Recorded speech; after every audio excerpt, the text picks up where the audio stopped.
Hi everyone. I've had a question from Kathy, and Kathy is asking about is the citizenship or the rights-based model the same as person-centered? Well, no, it's not. It's a different approach. But in order for me to explain, I have got a short PowerPoint presentation that I'll quickly go through. So if we're going to look at the historic approaches to dementia, there is historic evidence that suggests many of the so-called witches who were burned at the stake actually had a form of dementia. And obviously, if we go back from that, we were locking people up. People were deemed as mad, and lots of other demeaning terms were used to describe people. We come on to the biomedical model. Now, before the biomedical model, lots of the signs and symptoms of dementia were considered an inevitable part of aging. It was just considered getting old. And then along came Alois Alzheimer, and that was in 1906. And he diagnosed Augusta Dieter there as with the first person with Alzheimer's. And that was in 1910, and he was working alongside his supervisor there, Emil. Interestingly, just have a look at those photographs, and in a few short moments, I'm going to talk to you about power. Look at how those people are portrayed in those photographs. Who has the power? Yeah. We think about biomedical. Once Alzheimer's was diagnosed, we then knew that these signs and symptoms, they were no longer thought to be part of aging. And the biomedical model has three main assertions. So what the biomedical says is that dementia is a pathological abnormal condition, that it is a disease in the brain, and it progresses through stages, and dementia is diagnosed using biomedical assessments. A lot of that happens now.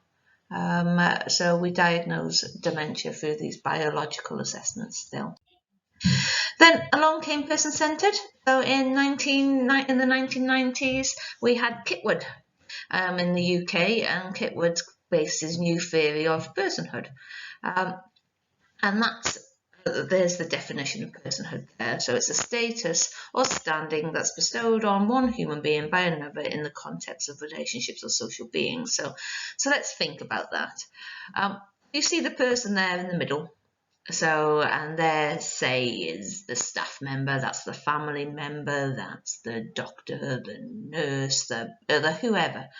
What person-centered is looking at all those relationships and saying, basically, what can we do to meet the needs of that person? How can we involve everybody? How can we share the information? How can we hear the voice of the person? How can we make sure that we keep that person safe, that we meet all their needs? And that's person-centered. It's an alternative holistic theory of dementia, and it did insist on seeing the person, which was great. It underpins that social environment is crucial to how we see that person. It focuses on how people respond and intervene with the person with dementia, and that interaction will either support or undermine their personhood. So it's all about those interactions, that relationship. That's person-centered. It's missing a bit, isn't it? If we think now to a rights-based approach, or if we think to the citizenship model, the trend started around in the 2000s. And what this rights-based citizenship approach recognises is actually there's only one expert in dementia, and that's the person with dementia. So it's acknowledging that expertise of the person, but it's more than that.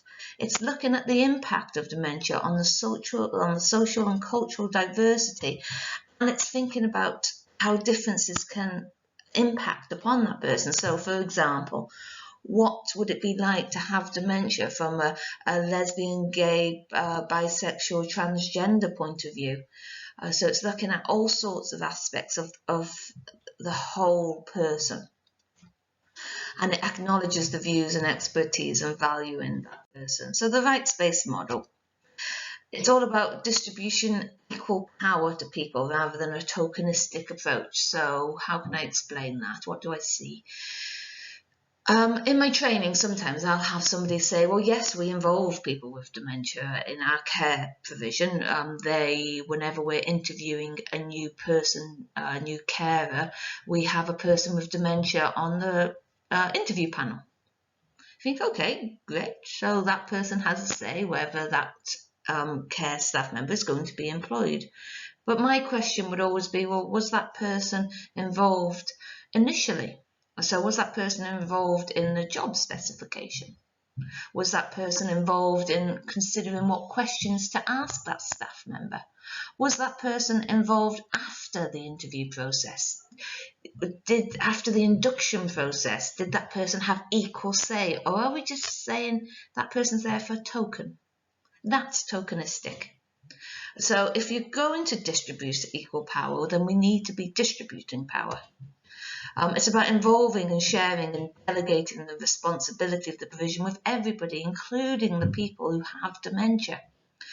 It's about recognising what expertise have they got or did they have and perhaps they're struggling with now. So how can we still enable them to be an active member of the community? What can they give back in order for them to maintain their feelings of self-worth, their feelings of positive self-esteem? That's a rights-based approach.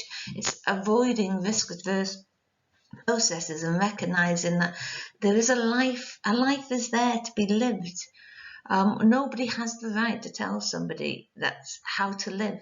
We all have equal rights. And so it's doing whatever we can to make sure that we're meeting those rights for the person with dementia, whilst valuing their expertise, their views and their experiences as a person. I hope that helps, Kathy. I'll be going through this in a lot more detail during the course. Thank you.